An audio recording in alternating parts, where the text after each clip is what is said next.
Bah là, le plan, c'est que mercredi, je pars au Guatemala. Ça a toujours été le plan après le Mexique, parce que le Guatemala, ça fait longtemps que je veux le faire. Et depuis San Cristobal, c'est logique d'aller au Guatemala. Donc voilà, je vais prendre un minibus pour 12 heures de route. Ça va bien. Et donc, je vais rester 2 mois au Guatemala. J'ai déjà mon billet retour. Donc là, pour les 3-4 prochains mois, j'ai un planning établi, ce qui est la première fois depuis 1 an, je pense. Donc l'idée, c'est d'être le 25 février au Brésil. Et donc je me suis dit, ok, donc entre-temps, Guatemala, Brésil, qu'est-ce qu'on peut faire au milieu en termes de billets d'avion, qu'est-ce qui peut être assez logique, etc. Donc j'ai trouvé le Chili. Et en fait, bah voilà, c'est des trucs où il fallait booker les billets d'avion assez rapidement pour pas que ça soit des prix trop abusés non plus. Guatemala, Chili, Brésil, je pense que dans tous les cas, je vais kiffer. Et que voilà. Et voilà, je ne sais pas si vous êtes nouveau dans la mini-série de Tiffany, mais c'est comme ça qu'on a fini notre dernière interview, notre dernière conversation ensemble, qui était fin novembre 2021 dans la ville de San Cristobal, au Mexique. Donc voilà, maintenant je suis en visio avec Tiffany. Comment tu vas ? Hello, ça va super bien. Hâte de raconter la suite des aventures. Ouais, parce que du coup, je viens de te faire écouter un peu ce qu'on vient de passer aux auditeurs et auditrices. Et comme on le sait toutes les deux, les choses ont dû clairement changer. Mais avant qu'on en arrive à justement ce qui s'est passé entre le Guatemala, le Chili, le Brésil, etc. Ce que je te propose, parce qu'une chose qui est sûre, c'est que tu as fait le Guatemala, c'est comme la saison 5, je vais te faire une petite série de questions vraies ou faux. Donc, première question. Le nom Guatemala dérive d'un mot indigène qui signifie la terre au lac profond. Ah, c'est vrai ? Et ben en fait c'est faux. Donc c'est à moitié vrai, moitié faux, parce qu'en fait il vient effectivement d'un mot indigène, mais il vient du mot, alors Cuatlemalan, qui veut dire la terre aux nombreux arbres. Oui, voilà. Je savais pas exactement la signification, mais je me souviens, j'ai fait un walking tour à Antigua et effectivement, ils nous disaient que ça venait d'un mot indigène, c'était dérivé. Ouais. Les Espagnols avaient trop de mal à le dire, je pense. Et du coup, ils ont renommé Guatemala parce que c'était difficile à prononcer. Super. Mais il faut quand même le signaler, mais on en reparlera. Le lac Atitlan, c'est quand même au Guatemala le lac le plus profond d'Amérique centrale, avec une profondeur de 340 mètres. C'est pour ça que j'ai un peu joué avec les mots. Ouais. Deuxième question. Le Guatemala a plus de 30 volcans. Oh, c'est vrai. Oui, ça c'est vrai. Il y en a une 50aine, je crois, non ? Bah, j'ai lu qu'il y en avait plus d'une 30aine. Donc, peut-être 50, je sais pas. Mais d'ailleurs, le Guatemala décroche encore un nouveau titre. Après le lac le plus profond, ils ont le volcan qui est le plus grand d'Amérique centrale, le volcan Tajumulco, qui atteint 4220 mètres. Et pour donner un peu une comparaison aux Européens, l'Etna en Sicile, qui est un des plus actifs d'Europe, a une hauteur de 3357 mètres. Ouais. Voilà. Bah, c'est vraiment le pays des volcans. C'est clair. Et pour finir, troisième question. Lorsqu'une femme donne naissance à son enfant, on lui fait immédiatement boire une boisson chaude faite de tortilla. À qui ? À la femme ou à l'enfant ? À la femme. Franchement, je dirais que c'est vrai parce qu'ils sont tellement à fond dans le maïs, la tortilla et tout que ça ne m'étonnerait pas. Et bah c'est vrai, parce qu'apparemment ça augmente. Alors moi j'étais confuse avec la boisson chaude tortilla. Il y avait écrit en anglais, en fait ça s'appelait hot tortilla drink, donc j'espère que j'ai bien fait la traduction. Et en fait c'est parce que ça augmente la production d'un lait qui est bien riche. Et d'ailleurs pour aussi en dire un petit peu plus la naissance d'un enfant, ils mettent également un bracelet rouge au poignet droit du bébé pour le protéger des personnes qui ont des mauvais esprits. Ok. Voilà. Ouais. Non, ça, je le savais pas, mais ça m'étonne pas parce que, il y a un vrai mélange entre la culture indigène maya et la religion un peu catholique qui a été amenée par les Espagnols. Et du coup, ils ont beaucoup de rites comme ça, de croyances et notamment autour du maïs. Qui est une plante, je sais pas si sacrée c'est le mot, mais qui est en tout cas très très importante pour eux, quoi. Donc voilà, c'était ma petite série de questions vraies ou faux. Donc j'espère qu'elle aura plu à tout le monde. Et donc revenons-en à nos moutons. Donc Tiffany, la dernière fois qu'on s'est parlé en face à face, tu étais au Mexique, prête à partir pour ce trajet de bus de 12 heures. Donc est-ce que tu peux nous faire un petit retour en arrière et nous replonger depuis ce jour-là ? Ouais, bien sûr. Du coup, c'était il y a 2 mois, ce jour-là. Ouais, à peu près. Il me semble que c'est exactement à 2 mois. Donc, j'ai pris ce fameux bus. J'ai mis 13 heures pour arriver au Guatemala, sur le lac Atitlan. C'était un trajet long, mais c'était hyper cool d'arriver sur le lac. Je suis arrivée pile pour le coucher de soleil et le chauffeur nous a arrêtés sur un mirador, juste 5 minutes avant d'arriver au village, tu vois. Et du coup, on est descendu, on a observé le lac avec ces 3 volcans qui sont immenses, font plus de 4000 mètres de haut tous les 3. Donc le lac Atitlan est à 1500 mètres d'altitude déjà. Et c'était juste un moment magique, quoi. Hyper plein d'émotions et tout. J'étais vraiment hyper contente d'être d'être au Guatemala parce que voilà, comme je l'avais dit, c'était un pays qui était depuis longtemps sur ma liste. Ensuite, j'ai passé 3 semaines sur le lac. Avant qu'on en arrive là, est-ce que tu peux nous parler du passage de la frontière justement entre le Mexique et le Guatemala? Ouais, bah écoute, hyper simple. Donc en fait, depuis San Cristobal, j'ai pris un van en 3 heures. Je pense qu'on était à la frontière. Okay. Là, on est descendu du van et en fait, on doit passer la frontière à pied. Le van et le conducteur ne passent pas la frontière. À l'époque où moi j'y suis allée, il fallait soit être vacciné, soit avoir un test PCR. Aujourd'hui, ça a changé. C'est obligatoire d'être vacciné pour rentrer, plus un test PCR. Donc du coup, j'ai passé un premier contrôle où en fait ils prennent la température, ils prennent ton nom, ils regardent ton vaccin ou ton test PCR. Là, j'ai eu un papier en mode c'est OK. Ensuite, je suis allée au bureau de l'immigration. Le mec, il a pris mon passeport, il a tamponné, merci, au revoir. Voilà, ça s'arrêtait là. On m'a pas demandé un billet de sortie, où c'est que j'allais rester. Enfin, vraiment, ça a été hyper simple. Et ensuite, on a attendu 1h30, je pense, sans trop savoir pourquoi. Et en fait, on attendait le van qui venait du Guatemala, qui en fait faisait le trajet dans le sens inverse, c'est-à-dire qu'il y avait des gens qui arrivaient du Guatemala pour aller à San Cristobal. Et donc, les drivers faisaient un échange de passagers. Donc, on en a attendu qu'ils arrivent, et quand ils sont arrivés, on a repris le van direction le lac Atitlán.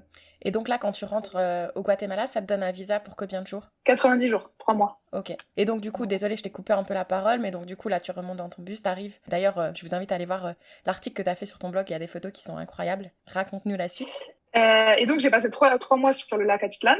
Je suis restée au Celina de Panajachel.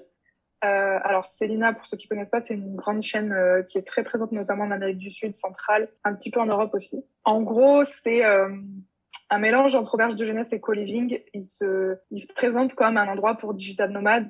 Moi, j'ai eu plusieurs mauvaises expériences avec eux. Je recommande absolument pas. Enfin, je vais pas rentrer dans les détails. J'ai fait un post à ce sujet sur mon Instagram. S'il y a des personnes qui ont des questions, ils peuvent venir me voir. Mais en fait, ce qu'il faut savoir sur le lac Atitlán, donc il y a plein de petits villages indigènes autour. Le Wi-Fi est pas très développé, le confort de manière générale n'est pas très développé. Donc c'est pas évident de trouver un endroit où tu vas être bien pour travailler en fait. Donc Panajachel, c'est la plus grosse ville du lac. Et quand je dis ville, c'est faux. En fait, c'est le plus gros petit village. Voilà. Et donc, j'ai un peu par élimination, je me suis dit, il faut avant tout que je trouve un endroit pour travailler. Et donc, je suis restée au Celina. Voilà, en 3 semaines, j'ai quand même eu 2 jours sans Wi-Fi. Donc, ça donne une idée du truc. Après, j'avais une carte SIM du Guatemala. Et pour le coup, il y a vraiment une bonne couverture réseau. Et à chaque fois que j'ai eu des problèmes de Wi-Fi, j'ai pu travailler en partage de connexion. Donc ça va. Ça coûte combien une SIM au Guatemala? Alors la SIM en elle-même, je crois que je l'ai payée 50 quetzals, ce qui fait 6 €. Et ensuite, tu sais, tu recharges. Et donc du coup, à chaque fois, j'ai rechargé pour 1 mois 13 gigas uniquement, parce que j'avais pas besoin d'appeler ni de SMS. Et je payais 100 quetzals, ce qui fait genre 12 €. Okay. Pour 13 gigas. Et sachant que comme au Mexique, les réseaux sociaux sont illimités. C'est un peu bizarre. Donc en fait, tu as 13 gigas, mais tout ce qui est WhatsApp, Instagram, Facebook, etc., ça rentre pas dans le décompte de tes 13 gigas en fait. Ah, super ça. Au Mexique, c'est pareil. Ah, je savais pas. Donc c'est pas mal. Après, en fonction de ce que tu fais, ça peut vite s'épuiser parce que du coup, par exemple, si tu télécharges un épisode de podcast ou un épisode de Netflix, ça utilise beaucoup de data, tu vois. Mais si tu es juste en partage de connexion pour faire du visio ou du Google, ça va, tu vois. Donc, conseil numéro 1, avant d'arriver au Guatemala, télécharger un maximum de podcasts et de films. Ouais, ou attendre d'être en Wi-Fi, tu vois. À chaque fois que je devais télécharger des trucs, j'étais en Wi-Fi. Donc voilà, qu'est-ce qu'on disait? Donc j'ai passé 3 semaines là sur le lac. Ensuite, je suis allée à Antigua. Antigua qui est la 2e plus grosse ville du pays après la capitale Guatemala City, et c'est aussi la ville la plus touristique, donc ça ressemble beaucoup à San Cristobal. On m'avait dit tu vas retrouver les mêmes vibes, c'est plus petit que San Cristobal mais tu vas voir. Alors j'ai adoré Antigua, mais effectivement c'est plus petit. De manière générale le Guatemala est, alors je vais pas dire moins développé, mais surtout moins occidentalisé que le Mexique, et du coup ça a ses gros avantages en termes de la culture est très très présente. Du coup, tu es vraiment plongé avec les locaux. Il y a quand même assez peu de gens qui parlent anglais. Et voilà, tu découvres la culture du pays, moi, ce que j'étais venue chercher. Mais d'un autre côté, tu as moins de confort. Et au bout d'un moment, c'est un peu pesant, quoi. Et toi qui disais justement dans l'épisode précédent, comme tu es végétarienne, est-ce que tu disais qu'à San Cristobal c'était vraiment très accessible pour toi de pouvoir manger facilement? Est-ce que tu dirais que c'était pareil au Guatemala ou pas? Ouais, franchement, j'ai pas eu de soucis pour manger veggie au Guatemala. Okay. Pas du tout. C'est un peu comme au Mexique sur ça, c'est-à-dire que en fait tu peux bruncher, leur menu dans tous les restos, leur menu petit-déj, il est dispo quasiment toute la journée. enfin, à part au dîner, tu vois, mais en gros, pour le lunch, tu peux manger des œufs, des fruits, des bols. Enfin, c'est vraiment assez facile sur ça, même si évidemment ils ont une grande partie de leur nourriture qui est à base de viande, comme au Mexique, comme je pense un peu partout en Amérique latine. Mais franchement, ça n'a pas du tout été un souci pour moi de trouver de la nourriture végétarienne. T'as tout le temps un guacamole, ça partout. Ouais, des trucs à base d'œufs, des quesadillas juste à base de fromage.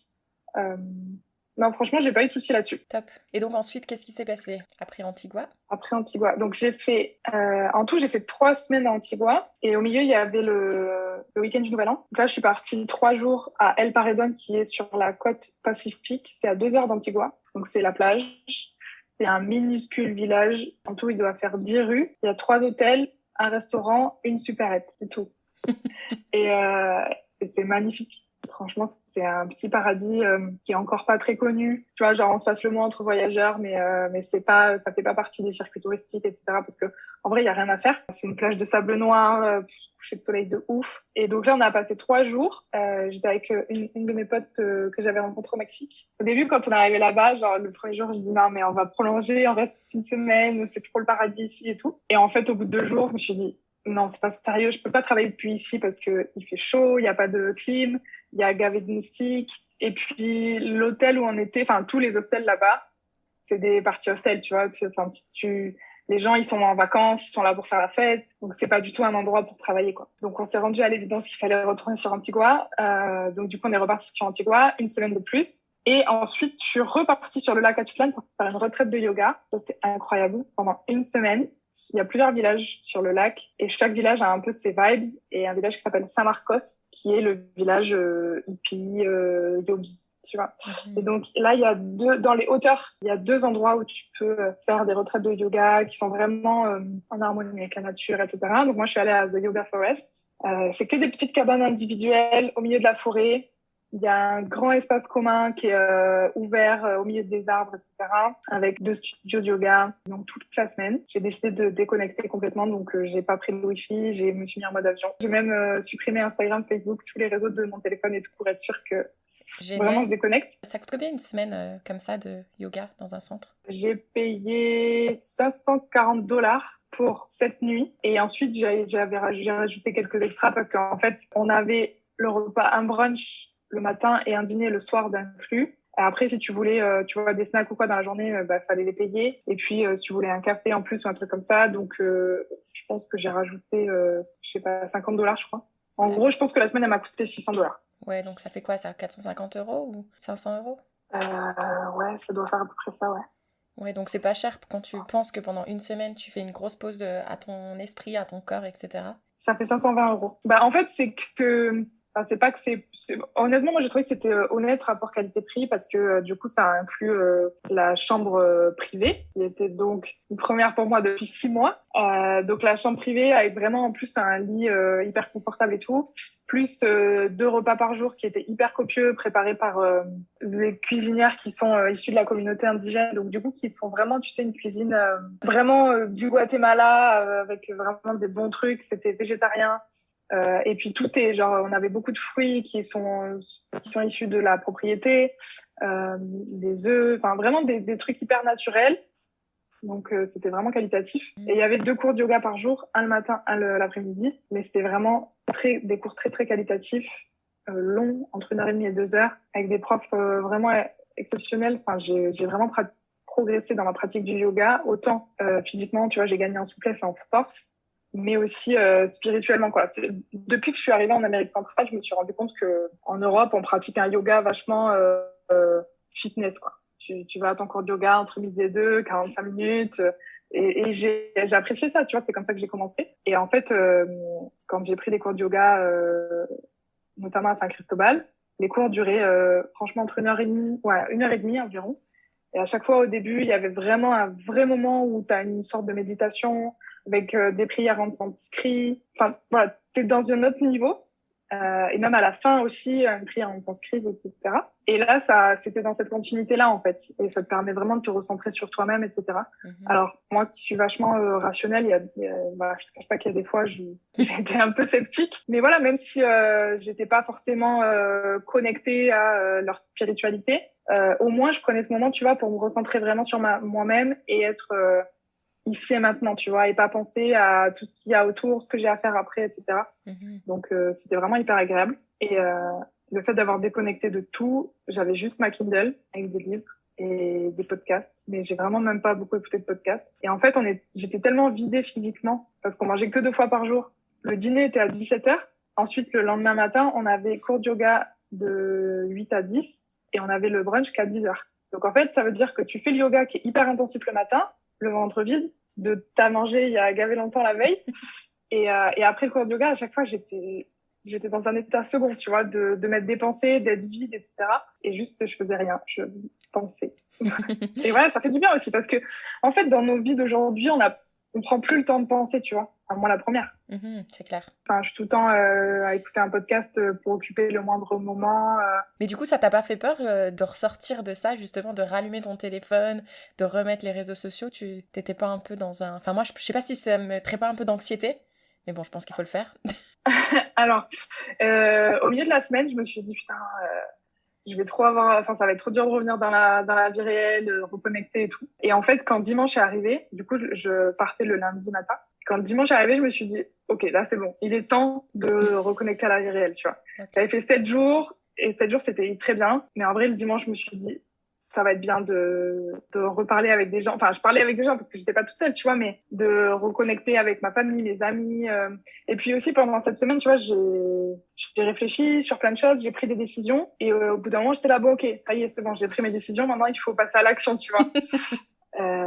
Donc non, c'était bien. Je pense qu'une semaine, c'était exactement le temps qu'il me fallait. Je pense que 2 semaines, voire 1 mois, c'est trop long. Je suis pas prête encore pour ça. Ok. Parce que oui, entre-temps, est-ce que tu le savais un peu que ton avenir, enfin, tes projets allaient être un peu chamboulés ou t'étais pas encore en courant? Si. Je pense que mi-décembre déjà, je savais que j'allais changer mes plans. D'accord. Et à ce moment-là, tu savais comment t'allais adapter ces plans? D'ailleurs, on va devoir en parler pour que tout le monde suive ce dont on parle. En fait, je pense que exactement pendant cette semaine-là, j'ai pris cette décision, tu vois. Ok. Et en fait, avant d'arriver dans cette retraite de yoga, j'avais plusieurs décisions en suspens, tu vois. Plusieurs trucs qui, autant personnellement, du coup, à cause des projets de voyage, et professionnellement, j'avais essayé de faire un plan début janvier en mode, OK, mon année 2022, ça va être comme ça, comme ça. Et en fait, j'étais pas à l'aise avec ce plan, tu vois. Il y avait un truc qui allait pas, je sentais que ça matchait pas. Mais j'arrivais pas à trouver quoi, en fait. Et du coup, pendant cette semaine où vraiment j'ai pu me recentrer sur moi-même, et j'ai aussi lu un livre qui m'a permis de faire un déclic sur pas mal de choses. Du coup, j'ai pris vraiment ces décisions durant cette semaine-là. Et quand je suis sortie, j'ai tout mis en action. C'est quoi ce livre? L'essentialisme, je crois qu'il s'appelle. L'essentialisme de, j'ai oublié l'auteur. Un livre extraordinaire. On le mettra dans les notes. Tu le mettras dans les notes? Oui, je le mettrai parce que c'est moi qui m'en occupe, bien sûr. En fait, c'est un livre qui t'explique l'essentialisme, donc être concentré sur ce qui est essentiel pour toi, parce que en fait, tu peux pas faire plusieurs choses en même temps. C'est pas possible, ça marche pas. Donc, si tu veux vraiment réussir quelque chose, peu importe que ce soit professionnel ou personnel, tu vois, il explique que voilà, il faut être concentré sur ça, prendre tes décisions en fonction de ça, et il y a plein d'opportunités qui vont se présenter à toi, et en fait, il va falloir que tu décides si tu acceptes, c'est que ça sert ton essentiel, ou si c'est pas le cas, tu refuses, même si c'est des super opportunités, tu vois. Donc, ça m'a permis de réaliser notamment que en fait, mon essentiel à moi, pour l'instant, c'est le voyage, en fait. Ce qui était déjà le cas en 2021 et ce que j'ai toujours en tête en 2022. Et donc, je peux pas développer l'ambition parce que j'ai aussi beaucoup d'ambition professionnelle. En fait, je peux pas faire les deux. C'est pas possible. Je peux pas développer mon entreprise, m'agrandir, travailler avec des gens en plus, tout en bougeant tous les mois, voire en travaillant que à 50%. Ça marche pas en fait. Et ça, j'avais du mal à l'accepter. Donc, j'ai pris conscience de ça. Voilà. Eh ben écoute, parce que du coup, on va arrêter de faire durer le suspense. Est-ce que tu peux dire à toutes celles et ceux qui nous écoutent quelle est justement la news que tu as appris mi-décembre qui allait un peu chambouler ses plans? La news, je pense que tout le monde est au courant, c'est le variant Omicron. Le fameux, encore et toujours.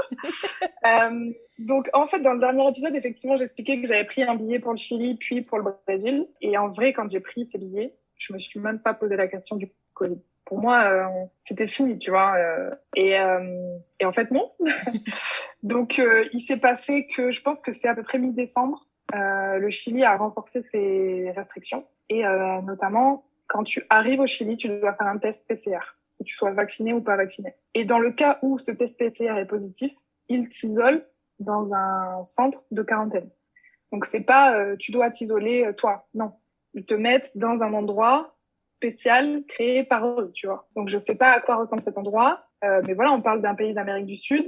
J'ai vu passer voilà quelques quarantaines qui n'étaient pas Jojo, notamment au Cambodge, je crois. Et en fait, j'avais juste pas envie de prendre le risque parce que même si je suis vaccinée, t'es jamais à l'abri d'avoir un test positif sans symptômes, etc. Même si tu te fais tester avant d'embarquer, peu importe. Pour plusieurs raisons. La première, c'est que je travaille, donc je peux pas me permettre de pas gérer l'endroit où je vais être, en fait. S'ils me mettent dans un centre de quarantaine et que j'ai pas de wifi, je peux pas travailler pendant une semaine, bah, c'est compliqué. Et en plus de ça, très honnêtement, j'avais pas du tout envie de prendre le risque de me retrouver dans un endroit chelou, tu vois. Donc, voilà, j'ai réfléchi pendant un moment, j'ai essayé de voir qu'est-ce que je pouvais faire, parce qu'évidemment, j'ai des billets qui étaient non remboursables, etc. Qu'est-ce que je pouvais changer et en fait, il se trouvait que changer mes billets, en gros, me coûtait encore plus d'argent, tu vois, genre 200, $300 de plus. Ne sachant pas non plus où on allait aller, parce que la première fois quand il y a eu le Covid en mars 2020, l'Amérique du Sud, ils s'en fermaient hyper vite, sans trop de délai, etc. Donc, je savais pas trop où ça allait, tu vois, avec Omicron. Et en fait, j'avais juste pas envie de me prendre la tête. C'est clair. Et on va pas se mentir, le Mexique me manque beaucoup. Je l'ai quitté parce que voilà, il y a eu un vrai coup de cœur pour ce pays. Plus, j'ai discuté avec 2-3 amis nomades rencontrés à San Cristobal et qui m'ont dit ouais, on va à Guadalajara au Mexique, février, machin et tout ça. Et voilà, ça a fini de me décider. J'ai dit ok, c'est bon, je retourne au Mexique. Oui, parce qu'en plus, pour aussi informer tout le monde, c'est qu'en février, tu devais aller au festival de Rio, mais au carnaval, mais que du coup, il a également été annulé. Ah oui, en fait, le carnaval de Sao Paulo a été annulé début décembre, je crois. Donc, je m'attendais très fortement à ce que Rio soit annulé aussi. Et donc, il y a eu cette histoire du Chili où je me disais, franchement, 80%, je annule le truc. Et quand effectivement la nouvelle est tombée sur le carnaval de Rio est annulé, je me dis, bah, c'est bon, c'est la goutte d'eau qui fait que je laisse tomber cette partie-là et puis ce sera pour un autre voyage, un autre moment. Et du coup, je repars au Mexique, février-mars, avant de rentrer en France. Le 1er avril, j'ai pris mon billet il y a 2 jours. Ça y est ? Ça y est. C'est pas un poisson d'avril ? Non. Non, je rentre, ouais. Et je vais rentrer pour 2 mois sur Bordeaux. Ok, trop cool. Ouais, parce que ça aussi, tu me le disais offline, tu commences aussi à avoir un peu un besoin de te retrouver en Europe. Ouais, là, ça fait 7 mois que je suis partie. Ça fera 9 mois, du coup, quand je vais rentrer au mois d'avril. Ouais, ça commence à être long. C'est la première fois que je pars aussi longtemps. Enfin, de base, c'est la première fois que je quitte l'Europe. Et même si, enfin voilà, j'ai vraiment adoré le Mexique, j'ai adoré le Guatemala. C'est un pays incroyable. Mais ouais, il y a des choses qui commencent à manquer, notre confort d'Européens. Je parle vraiment Europe parce que tu vois, j'ai vécu 2 ans à Londres et alors certes, la nourriture, parfois, le fromage, tu vois, des conneries de France, ça te manque. Mais tant que tu restes en Europe, tu arrives quand même à trouver la même chose globalement un petit peu partout. Ce qui est beaucoup moins le cas. C'est vraiment une vraie culture différente, tu vois, en Amérique centrale. Il y a des choses qui manquent, notamment avant de partir, je courais beaucoup. Alors, juste avant de partir, non, tu vois, j'étais plus à 10 km par semaine, mais il y a eu une grosse période où je courais une trentaine de kilomètres par semaine, etc. Et c'est vraiment, ça faisait partie de mon équilibre. Et en Amérique centrale, tu peux pas, enfin, en tout cas, Mexique, Guatemala, tu peux pas vraiment courir. Déjà, au Mexique, il fait quand même très chaud dans la plupart des endroits. Notre façon de gérer ça. Et en fait, quand tu vois tout simplement les villes, comment elles sont construites, c'est dangereux de courir. Soit t'as pas de trottoir, c'est que des grandes routes, etc. Soit t'es dans des petites villes où en fait les trottoirs ils sont soit très très hauts, ils sont déjà de marcher, c'est un défi, tu vois. C'est clair. C'est-à-dire que à tout moment tu te fais une cheville. Donc courir c'est pas évident. De toute façon tu vois personne courir, donc ça veut dire que voilà c'est pas leur truc. Après, il y a d'autres petits détails de confort, type, tu vois, trouver une esthéticienne pour te faire épiler les jambes, c'est un défi. Et quand t'en trouves une, comment te dire que le process d'épilation est pas très bien maîtrisé, quoi. On t'arrache la jambe. Ouais, franchement, et puis, enfin, tu vois, ça peut paraître un détail, mais en fait, quand tu fais ça pendant 1-2 mois, ça va. comme pendant 7 mois, voilà, c'est un peu épuisant. Après, niveau nourriture aussi, même si la nourriture mexicaine ou guatémaltèque, elle est bonne, tu vois. Il y a des choses qui te manquent, tu vois. J'aimerais trop faire un petit after work avec un verre de vin blanc, une planche mixte et des copains, tu vois. Ça, c'est des petits détails aussi. Du coup, là, si je résume bien, c'est en gros, oui, t'as juste besoin de retrouver un petit peu de confort, d'habitudes sportives et aussi quelques plaisirs culinaires. Un mode de vie européen. Ouais.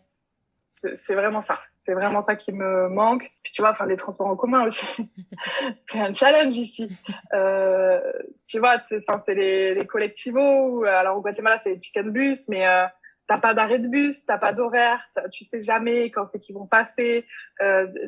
Tu sais même pas la destination, en fait. Tu sais, toi, tu t'essayes de te renseigner, genre, je veux aller là. Tu demandes aux gens, ils te disent, ouais, attends, dans cette rue, dès que tu vois ça, tu lèves la main, machin. Et t'es toujours en suspense. Genre, est-ce que c'est vraiment le bon? Est-ce que je vais arriver au bon endroit? Tu vois, et en vrai, c'est génial parce que c'est hyper dépaysant, c'est une autre façon de vivre, etc. Et du coup, ça t'ouvre l'esprit de ouf. Sauf qu'il y a un moment où c'est juste usant. T'as juste envie de dire, ok, ramenez-moi à Londres dans mon métro où il y a la carte, les horaires, tout ça, tu vois. Je sais où je vais. Non, j'exagère un peu, mais... Non, mais je te comprends. Hein, parce que là, en plus, on le rappelle, mais t'essayes aussi de découvrir professionnellement. Donc, en plus, on te met un peu des petits challenges de la vie au quotidien. Et ça fait beaucoup de choses pour ton cerveau, quand même. Ouais, c'est ça. C'est ça. Enfin, voilà, il faut juste réaliser qu'on est vraiment loin de notre culture quand on est en Amérique centrale. Alors, c'est ce que je suis venue chercher et c'est super. Mais c'est vrai que là, voilà, ça commence à faire un petit bout de temps. Et honnêtement, je suis contente de revenir au Mexique pour ça. Parce que le Mexique, avec sa proximité quand même avec les States, tu sens qu'il y a une grosse, une grosse empreinte, en fait, des States sur leur façon de vivre. Alors, tu le sens beaucoup moins quand tu es au Chiapas, à San Cristobal, parce que c'est vraiment plus proche du Guatemala pour le coup. Mais par exemple, quand j'étais à Mexico City, tu le sens de ouf au niveau des magasins. C'est beaucoup plus facile de trouver les produits que tu veux, les marques que tu veux, etc. Et là, Guadalajara, c'est la deuxième plus grande ville du Mexique, donc je sais que je vais retrouver un certain confort. En plus, c'est au nord, pas très loin de la frontière. Enfin, si, c'est quand même loin, parce que le Mexique est immense, mais c'est vraiment au nord du pays, quoi.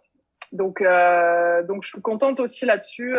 Tu vois, j'ai besoin de m'acheter 2-3 trucs. Je pense que ça va être plus facile. Non, c'est clair, je te comprends. Et là, du coup, t'as pris un aller simple ou aller-retour pour la France. Non, j'ai pris un aller simple parce que en fait, le plan, c'est de rester en Europe pour l'été. En fait, le big plan, c'est d'aller en Australie en 2023. D'accord. Parce que c'était mon projet pour fin 2020, je devais partir en Australie. Et bon, on sait que je suis pas partie. Et en fait, je veux faire un PVT pendant 1 an. Donc, l'idée, c'est de partir en gros après Noël, je pense. Après Noël 2022 pour passer toute l'année 2023 en Australie. Donc là, je rentre en France 2 mois à Bordeaux. Ensuite, en juin, je vais repartir à Londres.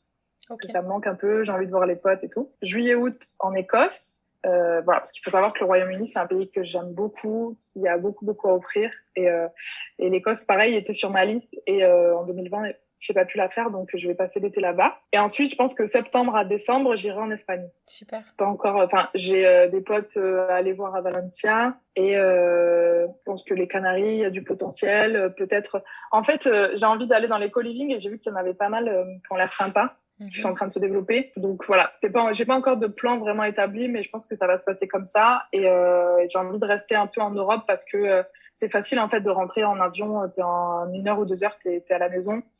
Ce qui peut permettre de rentrer sur un week-end, voir la famille, etc. Parce que voilà, ça va faire quasiment, ça prend tout 9 mois que je suis partie. Et je prévois encore de passer, tu vois, toute l'année 2023, pendant 1 an, je vais pas rentrer. Donc il y a aussi des moments où que j'ai envie aussi de partager et d'être présente, tu vois. Non, carrément. Non, mais c'est cool parce qu'en plus, ce qui est marrant avec cette petite série, c'est que là, tu dévoiles un peu ce que tu penses qui va se passer, mais que tout peut changer parce que juste t'as des super capacités d'adaptation et ça c'est quand même génial, donc c'est ça, rebondir avec les opportunités, et c'est ce que tu fais, donc je trouve ça génial, donc hâte de voir. Bon, du coup on change toutes les deux de fuseau horaire encore une fois. Mais toi Oui, j'avoue, parce que toi tu reviens en States. C'est ça, moi je reviens dans l'autre sens, et toi t'es plus maligne que moi parce que tu rentres quand il fait beau alors que moi je rentre quand il fait moche. C'était horrible. Ouais. Ben ouais, c'est vraiment l'idée, et j'ai vraiment hâte pour le coup de rentrer, tu vois, avril-mai à Bordeaux, je sais que c'est la bonne période. J'ai vraiment trop hâte, les apéros sur les quais, bassin d'Arcachon, dune du Pilat, des petits voyages dans le Pays Basque, voilà. Les gens qui sont de la région savent. Je serais venue te voir direct. Mais bien sûr. Ouais, mais bon, non, je repars de l'autre côté. Mais bon, on sait jamais pour combien de temps, donc on verra bien. Non, mais c'est super. Bah écoute, est-ce qu'il y a... Ah, il y avait une question aussi que je voulais te poser, qui est un peu hors sujet.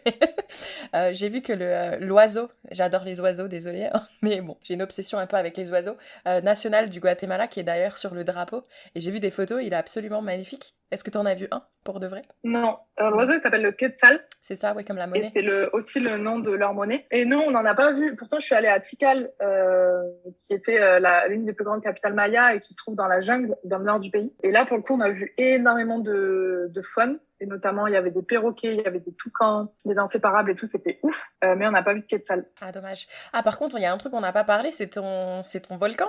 Le volcan que tu as fait. Ah, c'était incroyable. C'était incroyable, incroyable. Elle essaye toujours de s'en remettre.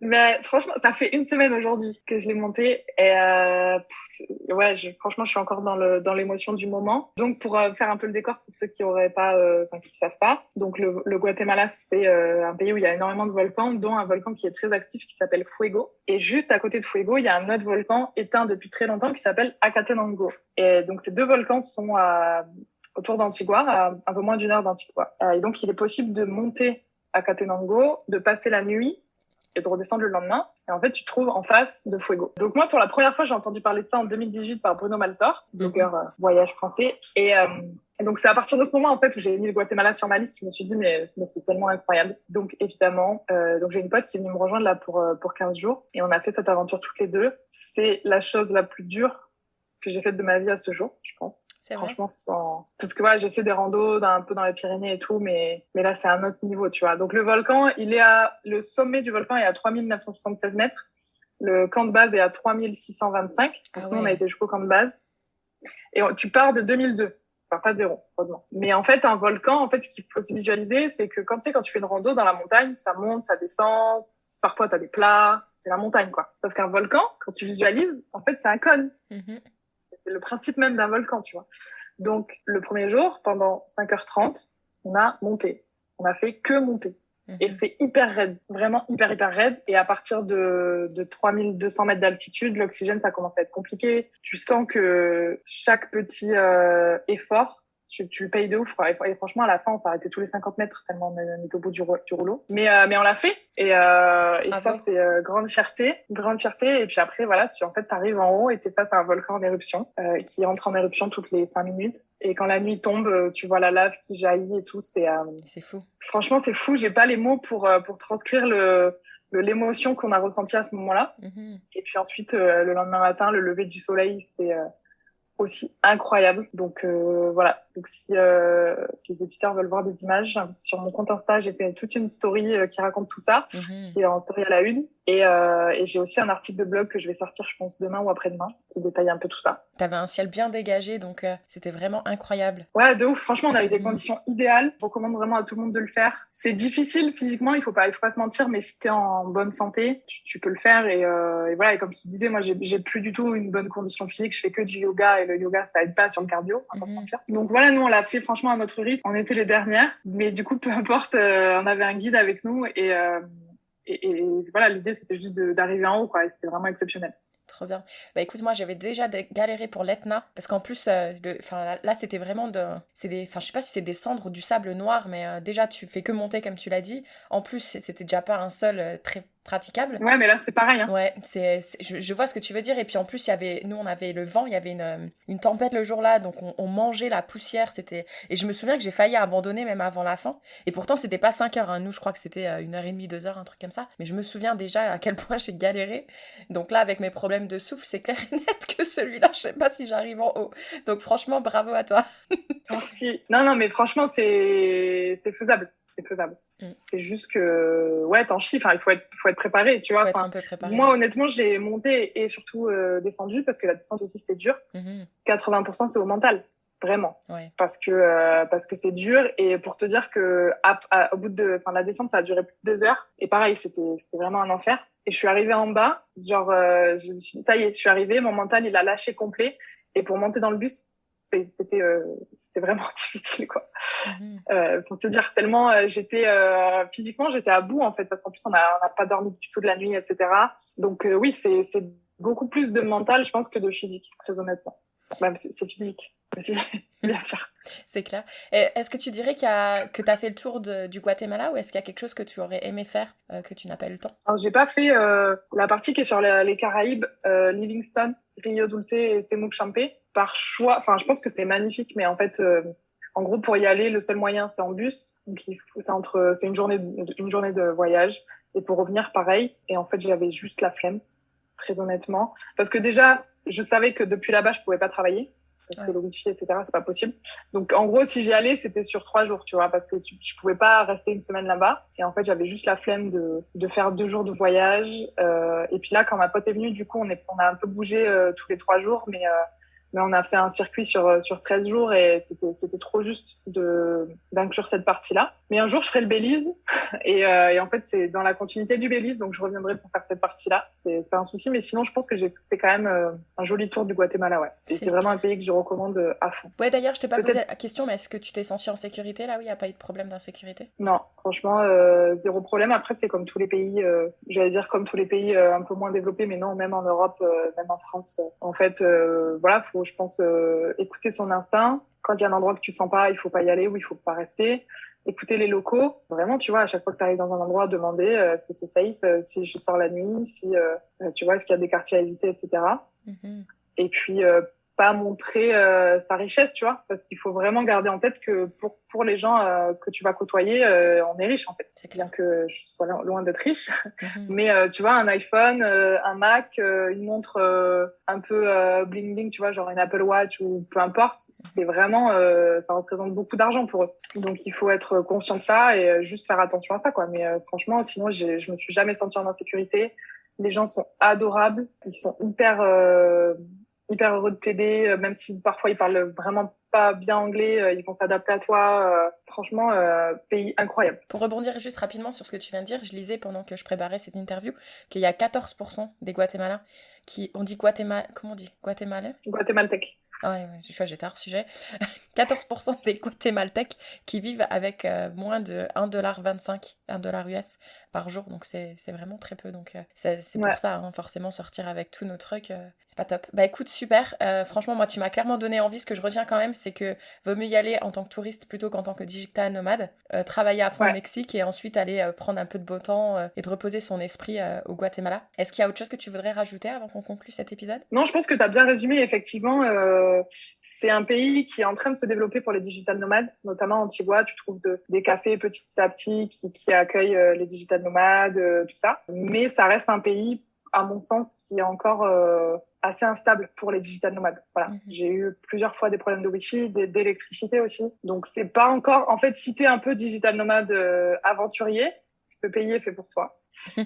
Si t'es digital nomade plutôt en mode Tulum et Bali, je critique pas non plus, mais moi en tout cas c'est pas mon délire. Mais du coup tu risques d'être déçu si tu viens au Guatemala, quoi, parce que les infrastructures sont pas encore très développées. Au moins t'es très transparente dans ce que t'as vu et ce que t'as ressenti, donc je trouve ça génial. Mais écoute, je t'ai jamais posé la question dans les autres épisodes et là je te prends un peu à blanc. Est-ce que tu voudrais citer quelque chose pour conclure cet épisode? J'avoue, je t'ai pas prête, je l'ai pas préparé. Pas grave, je coupe la partie où tu réfléchis.